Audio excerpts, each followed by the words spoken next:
बच्चे हैं, मगर मेरे ज्ञान ना होने के कारण, मेरा ज्ञान स्वर्ग का ज्ञान ना होने के कारण ये नाश हो रहे। इन्हें ऐसा लग रहा है कि जैसे यहीं पर पृथ्वी, जैसे ऐसा लग रहा है कि यहीं पर जीना है, ऐसा लग रहा है कि यहीं पर हमने मर जाना है। मगर मैं कहता हूँ कि परमेश्वर का ज्ञान हमें बताना चाहता है कि आपको यहाँ इस पृथ्वी पर इसलिए नहीं रखा कि आपको यहीं पर रहना और यहीं पर मर जाना है, इसलिए नहीं रखा। आपको ज्ञान इसलिए दिया जा रहा है कि आपने स्वर्ग जाना है, स्वर्ग के साथ जुड़ना है। जब तक हम स्वर्ग के साथ नहीं जुड़ेंगे तब तक परमेश्वर अपना आत्मा भेजता रहेगा और ज्ञान बांटता रहेगा। माता पिता अपने बच्चों को क्यों पढ़ाते हैं? क्यों पढ़ाते हैं? इसलिए पढ़ाते हैं कि हमारा बच्चा जो है कहीं कुछ बन जाए, कोई ऑफिसर बन जाए, कोई बड़ा वकील बन जाए, कोई बड़ा डॉक्टर बन जाए, कोई बड़ी पदवी ले ले। इसलिए उनको क्या दिया जाता है? संसार का ज्ञान दिया जाता है।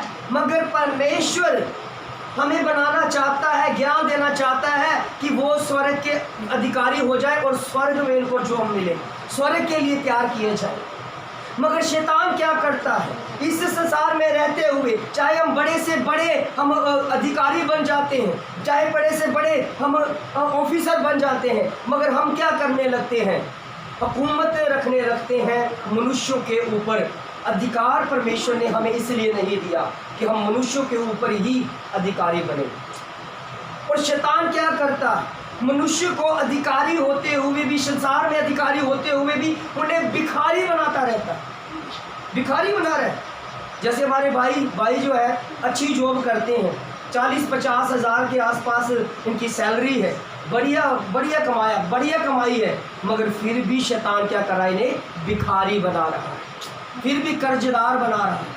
अगर जिसको गवर्नमेंट जॉब है वो तो पहली बात तो कर्जदार होता ही नहीं है, वो हो ही नहीं सकता, क्योंकि उन्हें वो जॉब मिली हुई है, अधिकारी है, वो काम करता है, उसे अच्छी तनख्वाह मिलती है। मगर शैतान क्या करता है? उन्हें भिखारी बनाने में लगा हुआ है, उन्हें भिखारी बनाता रहता है। मगर धन्यवाद करें पवित्र आत्मा का कि आपको भिखारी नहीं अधिकारी बनाना चाहते हैं। मनुष्य के ऊपर नहीं, स्वर्ग का अधिकारी। आपको स्वर्ग का अधिकारी बनाने के लिए परमेश्वर ज्ञान देता है। इसलिए जरूरी है हमारे लिए आत्मिक ज्ञान कि हमने स्वर्ग का ज्ञान पाना है और स्वर्ग का अधिकारी बनना है।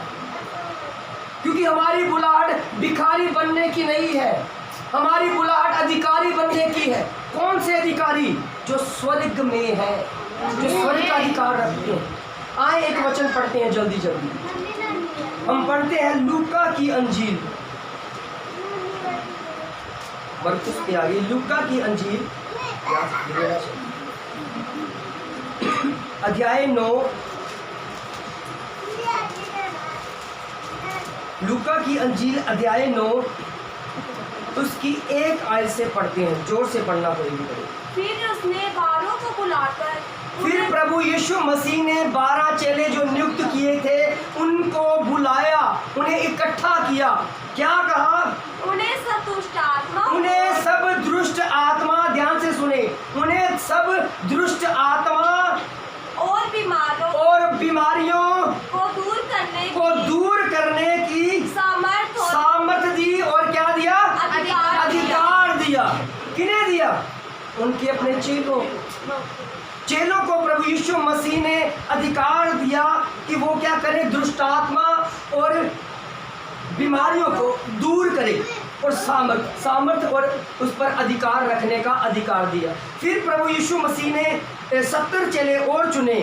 पढ़ेंगे उसको, ये रखना। और दूसरी आयत हम पढ़ेंगे लूका की इंजील में ही 10 अध्याय उसकी 1 आयत।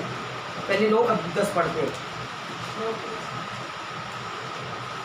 इन बातों के बाद प्रभु ने 70 और मनुष्य नियुक्त किए। इन बातों के बाद प्रभु यीशु मसीह ने 70 मनुष्य और नियुक्त किए। ये भी वही प्रभु के चेले हैं जिनको क्या किया? और जिस नगर और जगह को वे आप जाने पर था, वहाँ उन्हें 2-2 करके, जहाँ प्रभु यीशु मसीह जिस नगर में प्रभु यीशु मसीह आप जाने पर थे, उन्हें क्या किया? उन चेलों को 2-2 करके भेज दिया। 2-2 करके भेज दिया। किस लिए? कि ये दुष्ट आत्मा और जो बीमारियां जो इनको से क्या करे, दूर कर सके, लोगों के ऊपर क्या कर सके, उनको वचन दे सके, उन्हें छुटकारा मिल सके, उन्हें सामर्थ्य मिल सके। ये अधिकार परमेश्वर ने उस चेलों को भी दिया।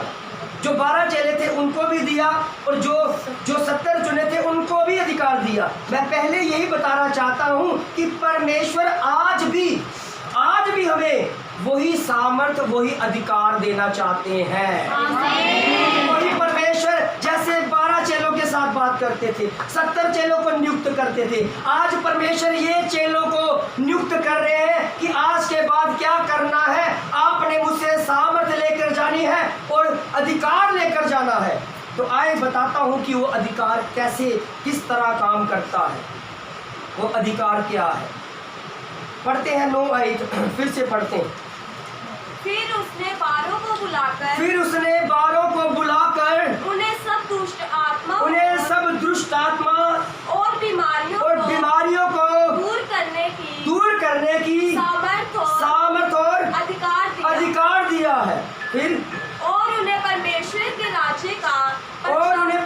के राज्य का प्रचार करने और बीमारों को अच्छा करने के लिए भेजा। फिर प्रभु यीशु मसीह ने उन्हें प्रचार करने और बीमारों को चंगा करने के लिए क्या कर दिया, भेज दिया, उन्हें भेज दिया। जैसे आपको भेजा गया, आप पहले चंगे हो गए, अब क्या करने लगे, भेजे गए। आपने क्या किया, दूसरों को गवाही दी।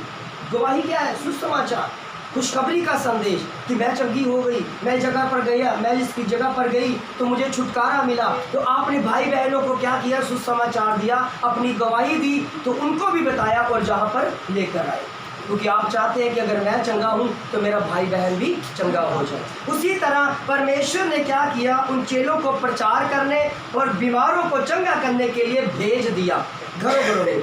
उसने कहा, फिर क्या लिखा 3री आयत में, उसने उनसे कहा, उसने चेलों को ये समझाकर, ये चिताकर, ये बताकर भेज दिया, क्या करना है आपने, मार्ग के लिए कुछ न लेना, मार्ग के लिए कुछ ही नहीं लेकर जाना।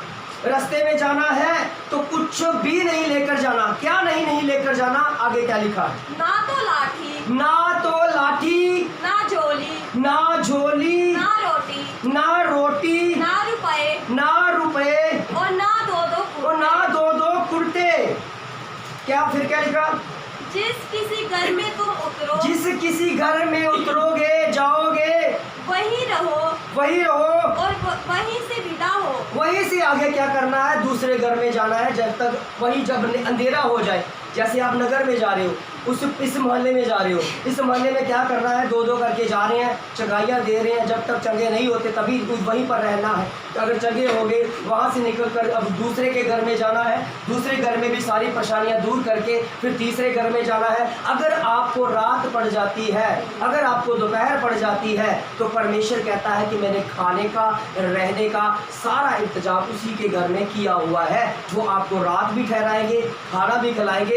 अपनी तरफ से कुछ नहीं लेकर जाना, ना तो लेकर जाना है लाठी, ना तो लेकर जाना है झोली, ना तो लेकर जाना है रोटी, ना ही लेकर जाना है रुपए। ये क्या बताया है परमेश्वर ने? वचन प्रकाशन के द्वारा अगर पढ़ा जाए, हमें संसारिक तौर से ऐसे लगेगा कि एक लाठी जो हमारी नजरों में क्या होती है, एक लाठी है ना, वो होती है ना लाठी। हम ऐसे पढ़ने में लगेगा कि प्रभु ने लाठी के लिए मना कर दिया। एक झोली जो होती है, जैसे बैग होता है, प्रभु ने बैग लेने के लिए भी मना कर दिया। रोटी जो हम खाते हैं उनको भी हम प्रभु ने क्या कर दिया, मना कर दिया। रुपए जो है, पैसे जो है, उनको क्या करते हैं हम, हमारी नज़रों में ये वाले पैसे होते हैं जो हम अपने पॉकेट में रखते हैं, तो इसको के लिए प्रभु ने मना कर दिया। मगर प्रभु का वचन आत्मिक है, प्रभु का वचन आत्मिक है। प्रभु कहता है कि मैं तुम्हें सामर्थ्य और अधिकार देता हूं, मार्ग में कुछ भी नहीं लेकर जाना, मार्ग में रास्ते में कुछ नहीं लेकर जाना, ना तो लाठी, ना तो झोली, ना तो रोटी और ना ही रुपए और ना 2 कुर्ते। ये क्या है? इसे क्यों ऐसा लिखा है? प्रभु ने क्यों मना कर दिया ये सब कुछ लेके जाने के लिए? आपको मैं बताना चाहता हूं कि ये परमेश्वर का वचन प्रकाशन के द्वारा पढ़ा और सुना जाता है। लाठी का क्या मतलब होता है? लाठी क्या करती है? सुरक्षा। लाठी का मतलब होता है सुरक्षा। आपने जाना है बिना सुरक्षा के, समझ आई, समझ लिख लो जी, लिख लो। लाठी का मतलब होता है सुरक्षा। एक लाठी का मतलब होता है ताड़ना, ताड़ना भी होता है, मगर यहाँ पर सुरक्षा लिखे। इस वचन में जो प्रभु ने कहा है कि लाठी नहीं लेकर जाना, तो हमारी नज़रों में क्या है, वो लाठी, मगर परमेश्वर की नज़रों में सुरक्षा। प्रभु कहता है बिना सुरक्षा के जाना है। फिर क्या लिखा है, ना झोली, यही लिखा ना लाठी लेकर जाना है, ना सुरक्षा लेकर जाना है। लाठी का मतलब क्या है, सुरक्षा, बिना सुरक्षा के जाना है। ना झोली लेकर जाना है। झोली क्या है, प्राण, प्राणों को भी नहीं लेकर जाना कि रास्ते में चिंता में ना हो जाए कि हमारे प्राण खतरे में होंगे, हमें भूख लगेगी तो हम मर ना जाए, मरने की भी चिंता ना करना, प्राणों को भी यहीं पर छोड़ के जाना। प्राणों को छोड़ना पता क्या होता है, जिसके अंदर डरपोक होता है ना, उसके प्राण की चिंता करता हूँ। अब मैं कहूँगा कि प्रभु ने मुझे कहा कि तू प्राणों की चिंता ना कर, प्राण छोड़ कर जाना है।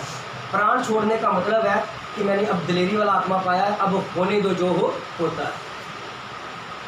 अब मैंने जहाँ भी, अब मुझे बोला जाएगा नहीं वहाँ पर तो बहुत सारा ऐसे झगड़ा हो रहा है, आप ना जाएं, मैं जाऊँगा। अभी मैंने अपने प्राणों को भी क्या कर दिया, उस सोच को भी दूर कर दिया, छोड़ दिया उसको। मुझे अपने मरने की कोई भी परवाह नहीं रही। इसलिए प्रभु ने कहा झोली नहीं लेकर जाना। झोली क्या है, आत्मिक तरीके में झोली होती है प्राण, प्राणों की भी चिंता ना करना, प्राणों को भी ऐसे साथ में ना लेकर जाना। कभी घबरा ना जाना किसी को देखकर, कहीं गाली गलौज करेगा, कोई मारेगा आपको, तो उसकी भी चिंता ना करना, प्राणों की चिंता ना करना कि कोई मैं मर ना जाऊं, ऐसी चिंता भी ना लेकर जाना।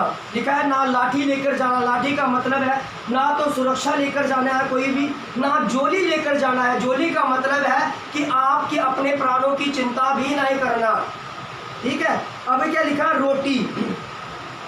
रोटी का क्या मतलब होता है, रोटी का मतलब होता है शरीर। अपने शरीर को भी नहीं लेकर जाना कि हम क्या खाएंगे, क्या पिएंगे, कैसे रहेंगे, कोई चिंता शरीर की नहीं, जैसे भी हो। कई लोग पता क्या अपने शरीर की चिंता पता कैसे करते हैं, तो यहाँ पर तो गंदगी की पड़ी हुई है, साफ कराते अच्छी तरह, फिर बैठते हैं, कहीं गंद ना लग जाए। प्रभु कहता है कहीं जब कीड़े मकोड़े हो, जैसे कई बार होता ना किसी के घर में जाते हैं तो हम तो भोजन अच्छा करते हैं, जैसे पाते तो मक्खियों से इलाज। कई के घरों में जाती है तो वहाँ पर मक्खियाँ भी होती हैं, बहुत सारी मक्खियाँ भी होती हैं। तो जब खाना खाने लगते हैं तो कई मक्खियाँ ही आ जाती हैं, तो खाने लगते हैं, मक्खी को ऐसे करके डालते हैं। कई बार ऐसे हमें जाना पड़ता है, मगर हमें अपने शरीर की परवाह नहीं होती कि हमें इन्फेक्शन हो जाएगी, हमें ये हो जाएगा। प्रभु कहता है जिस घर में आप जाना है तो आपने शरीर को भी नहीं लेकर जाना, शरीर की चिंता भी नहीं करनी कि तो आपको कोई इन्फेक्शन, क्योंकि प्रभु जिन जिन घरों में भेज रहे थे वो गरीबों के घर में थे, उन्हीं के घर में परेशानियाँ। क्योंकि अमीरों के घर में आज तो आप देख लो परेशानियाँ होती तो हैं, परेशानियाँ होती हैं, मगर उनके पैसे का घमंड उन्हें झुकने नहीं देता, झुकने नहीं देता। मगर परमेश्वर कहता है जिन घरों में मैं तुम्हें भेज रहा हूँ, हो सकता है कि वो ऐसी गंदगी में रहते हो, हो सकता है क्योंकि गरीब है, वो बीमार है वो लोग, तो बीमारी क्या करेगी, बीमारी के कई हो सकता है कि गांव भरे हो, मगर गांव के आप अपने क्या करना, हाथ रख के प्रार्थना करना गाँवों के ऊपर, कहीं ऐसे सोच के नहीं आना कि वो जो इन्फेक्शन मुझे मेरे शरीर में ना हो जाए। इसीलिए प्रभु कहता है कि शरीर भी साथ में लेकर जाना, ये डर नहीं लेकर जाना शरीर का। जैसे कोई लोग डरे हुए कोरोना वायरस से, ये कोरोना वायरस को टच नहीं करना, मगर मैं कहता हूँ आप शरीर से क्या हो, आज़ाद हो, क्योंकि आपको डर नहीं लगता कि हमें कोरोना आ गया।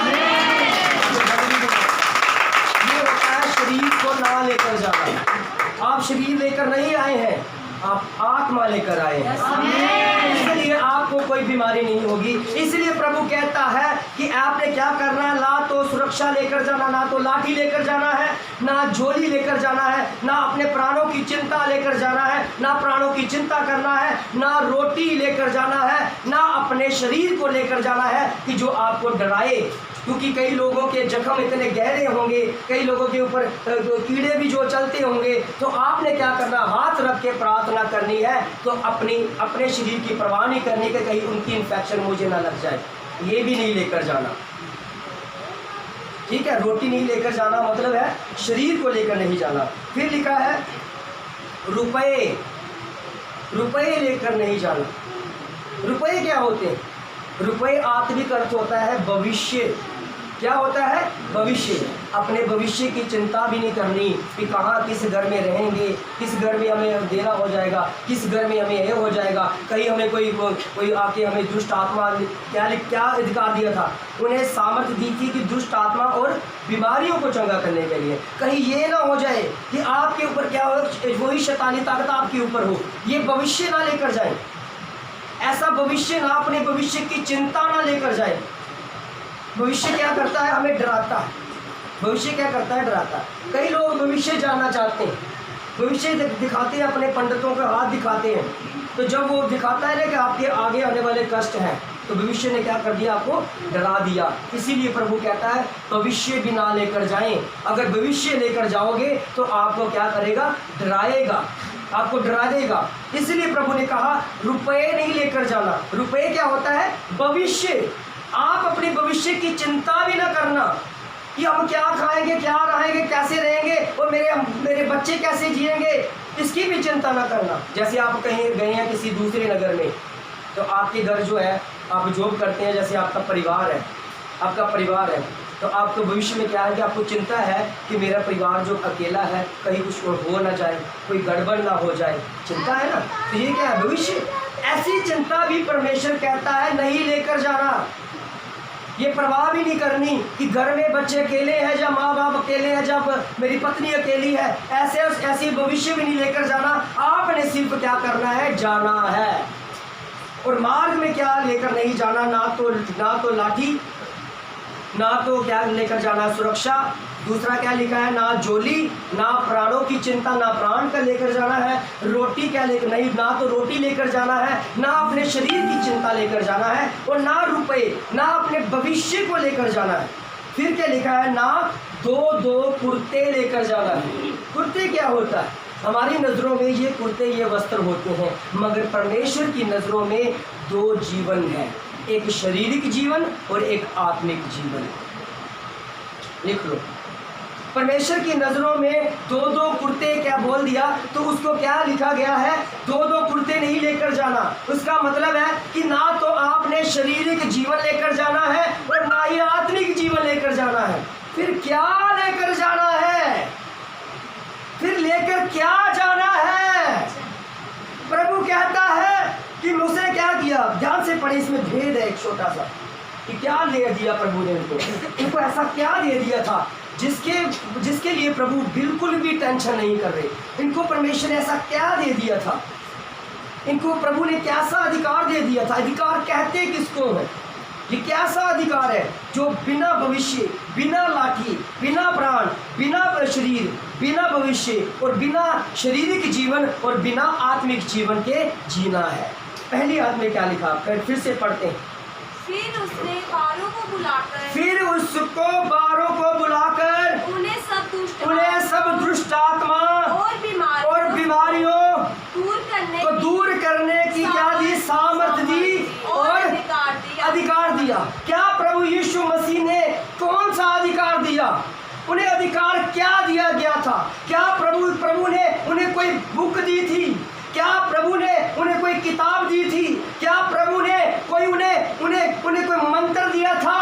नहीं, प्रभु ने केवल अधिकार दिया था और उस अधिकार का नाम है यीशु नाम। प्रभु कहता है यीशु नाम लेकर जाओ। ये क्या करेगा? तुम्हारी रक्षा करेगा। नहीं लेकर जाना, क्योंकि यीशु नाम रक्षा करता है। फिर क्या लिखा है? ना जोली लेकर जाना, ये अधिकार लेकर जाओ जो यीशु नाम है तुम्हारे प्राणों की भी चिंता करता है। फिर क्या लिखा है? ना रोटी लेकर जाना, ये यीशु नाम जो अधिकार है ये लेकर जाना है। ये अपने शरीर की चिंता ना करना, हर जरूरत रास्ते में क्या खाना, क्या पीना, ये सब उस नाम के द्वारा आपको मिलता जाएगा।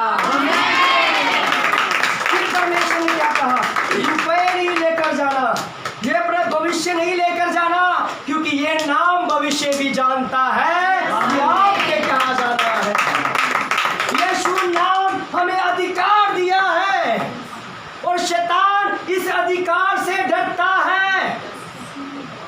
शैतान जब इस पृथ्वी पर गिराया गया तो उसे क्या दिया था? जब इस पृथ्वी पर शैतान को गिराया गया तो क्या उसे कुछ पावर दी थी, कोई शक्ति दी थी, कोई नाम दिया था? कोई नाम नहीं, कोई शक्ति नहीं, मगर उसके पास शक्तियाँ कहाँ से आ गई? हमने दी, हमारा अधिकार उसे सौंप दिया। उसके आगे झुकने से प्रभु यीशु मसीह के जब परीक्षा हुई, शैतान कहने लगा अगर तू मुझे धनवत कर, ये पावर तुझे दूंगा, ये नगर तुझे दूंगा। पावर क्या होती है? एक पदवी। जैसे प्रधानमंत्री क्या है पदवी?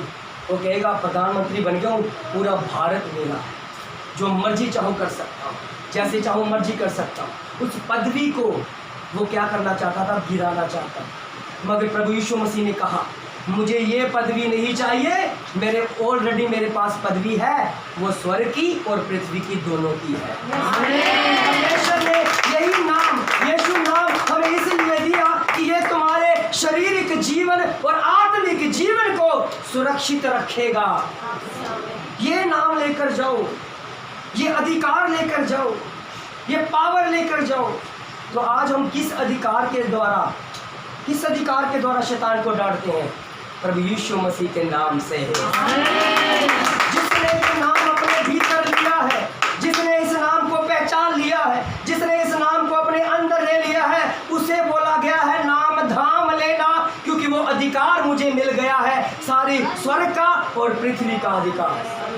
क्योंकि मैं पहले भी बता चुका हूँ कि शैतान हमें भिखारी बनाना चाहता है, वो इस नाम से हमें दूर रखना चाहता है, वो इस नाम से हमें अलग रखना चाहता है। मगर पवित्र आत्मा आकर यही बताना चाहता है कि यीशु नाम को पहन लो, ये स्वर्ग का अधिकार है जो तुम्हें दिया जाता है।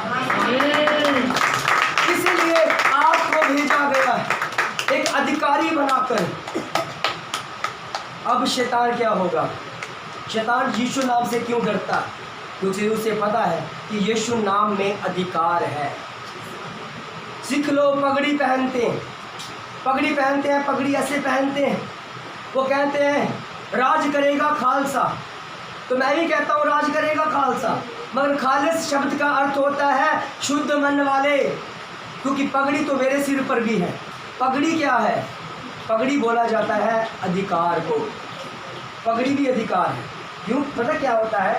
पर यीशु नाम जिसको मिल जाता है ना, उसे अधिकार यीशु नाम के जरिए उनके सिर पर एक ताज रखा जाता है, एक पगड़ी रखी जाती है जो स्वर्ग की है, जो स्वर्ग की है। और स्वर्ग की क्या है? वो अधिकार। परमेश्वर हमें अधिकारी बनाना चाहता है, मगर शैतान हमें भिखारी बनाना चाहता है। हम भिखारी, आपने कभी यीशु नाम में कोई भिखारी देखा? आपने पूरी दुनिया घूम लो, कोई भी नहीं मिलेगा। वो कहेगा यीशु के नाम में मुझे दे दो। सारे बोलेंगे भगवान के नाम में, अल्लाह के नाम में, ईश्वर के नाम में, फलाने भगवान के नाम में हमें ये दे दो, वो दे दो। मगर भिखारी जो है प्रभु यीशु मसीह के नाम में आज तक आपको कोई नहीं दिखेगा, क्योंकि यीशु नाम जिसने लिया है वो खुद अधिकारी बन गया है। जो है लगातार गिराना चाहता है और भिखारी बनाना चाहता है। शैतान जो है इस संसार का नकली अधिकारी है। जब आपको पता चल जाए कि मेरा अधिकार इस शैतान ने ले रखा, मेरा अधिकार क्या है? शैतान ने ले रखा है, इसे छीन लिया है, तो आपने क्या करना है? यीशु नाम को लेना है। यीशु नाम क्या करेगा? वो शैतान से जो आपका अधिकार है वो छीन कर आपको वापस देगा और कहेगा कि बेटा तू पहले से डरता था, क्योंकि ये नकली अधिकारी है, असली तू है, तू इसे गिरा, तू इसे दूर कर दे, क्योंकि असली अधिकारी आ गया है, असली अधिकारी आ गया है। अब नकली को क्या करना पड़ेगा? जाना पड़ेगा। ये शरीर जो है ये परमेश्वर ने हमें दिया ताकि हम अधिकार रखें इस शरीर के ऊपर, मगर इस शरीर के ऊपर क्या है? शैतानी ताकतें, दुष्ट आत्मा, बीमारियों का अधिकार। जब आप इस नाम को अपने भीतर लेकर जाएंगे, उस नाम से आप खुद ही अपने अंदर दुष्ट आत्मा, अशुद्ध आत्मा, बीमारियों को डांट सकते हैं, उन्हें चैलेंज कर सकते हैं कि अब दूर हो जा, क्योंकि असली अधिकारी मैं हूँ, तुझे जाना पड़ेगा, वो चला जाएगा। इसीलिए वचन में लिखा है कि शैतान का सामना करो, तो शैतान क्या होगा? आपको देखकर ही भाग जाएगा। क्यों? क्योंकि आप असली अधिकारी हैं। इस स्वर्ग के और पृथ्वी के, दोनों के, शारीरिक जीवन और आत्मिक जीवन दोनों के, अपने भविष्य के आप अधिकारी, अपने भूख के, अपने प्राणों के आप अधिकारी। परमेश्वर हमें वचन ज्ञान इसीलिए देते हैं कि आप भिखारी ना बने, आप अधिकारी बने। आप ये ज्ञान लें जो आत्मिक है। आत्मिक ज्ञान लेकर आत्मा में क्या होगी? बढ़ोतरी होगी, आपको पता चलेगा। इसीलिए प्रभु कहता है कि मेरे बच्चे ज्ञान ना होने के कारण नाश हो रहे हैं। इसलिए प्रभु का आत्मा भेजा गया कि आपको बचाया जाए। तो आपको क्या किया है? प्रभु ने नाम दिया, अपना नाम दिया है, स्वर्ग का नाम, स्वर्ग का अधिकार का रखने वाला नाम। तो आज आपने क्या करना है? इसे लेकर जाना है, क्योंकि आप वही चेले हैं जिनको प्रभु क्या कर रहा है? वो नाम दे रहा है। अपने आप को छोटा ना समझो, अपने आप को इतना छोटा ना समझो। परमेश्वर ने आपको अपने हाथों से बनाया है। आपके अंदर अब उसकी सांसें हैं, उसका प्राण है, उसका आत्मा है। इसलिए परमेश्वर कहता है आपको वचन दिया जाए कि आप असली अधिकारी बने और शैतान के बंधन को आप खुद ही तोड़ सकें। तो आए परमेश्वर की महिमा के लिए अपने आप को तैयार करें कि ये वचन हमारे अंदर समा जाए, क्योंकि समय बहुत हुआ कि हम पहचान गए हैं कि हम असली अधिकारी। आज आपके ऊपर ले हैंड प्रार्थना नहीं होगी, अपनी बीमारियों के ऊपर, अपनी बीमारियों के ऊपर उस अधिकार के द्वारा, जहाँ जहाँ आपके अंदर बीमारियाँ हैं, जहाँ जहाँ आपके अंदर कोई प्रॉब्लम है, जहाँ जहाँ आपके हिस्से में ऐसी कोई उलझन है, तो आप उसमें क्या करना? खुद ही हाथ रखें और खुद ही डांटे यीशु नाम में, क्योंकि आपको अधिकार दे दिया गया। डांटे उस अंधकार की शक्तियों को, डांटे उस बीमारियों को, उस पर आग बरसाएं, उस पर फायर करें, घर के हालात ठीक हो जाएंगे, क्योंकि यीशु नाम सब ठीक करने वाला नाम है। यीशु नाम अधिकारी बनाने वाला नाम है। यीशु नाम हमें संसार में और इस दुनिया में जयवंत करने वाला नाम है। आज इस नाम में यीशु नाम में, यीशु नाम में आपके लिए सम्मान दिया गया, आपके अंदर सम्मान दिया गया।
को बंद करें, अपने सिरों को झुकाएं इस खुदावन के आगे।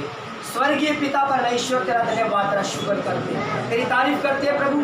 तेरे बच्चे अब जान चुके कि वो असली अधिकारी, उन्हें किसी भी चीज़ की कमी नहीं रहेगी, किसी भी चीज़ की कमी घटी नहीं रहेगी। वो जान चुके हैं कि हमारे पास खुदावन प्रभु यीशु मसीह का नाम है और नाम ही काफ़ी है। ये नाम ही बरकतों वाला, ये नाम ही बलवंत करने वाला, ये नाम ही हमारा भविष्य जानता है। इसलिए इस नाम के वसीले हम चलते हैं। धन्यवाद करते हैं प्रभु, तूने हमारी प्रार्थना को सुना, इस मीटिंग को आखिर तक हमारी सहायता मदद की। सब कुछ मांग के अपने भाग करता प्रभु यीशु मसीह के नाम से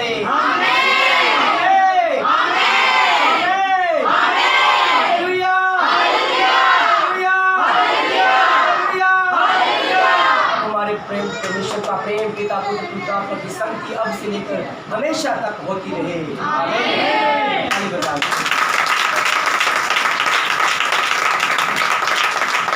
सबको जय श्री कृष्ण।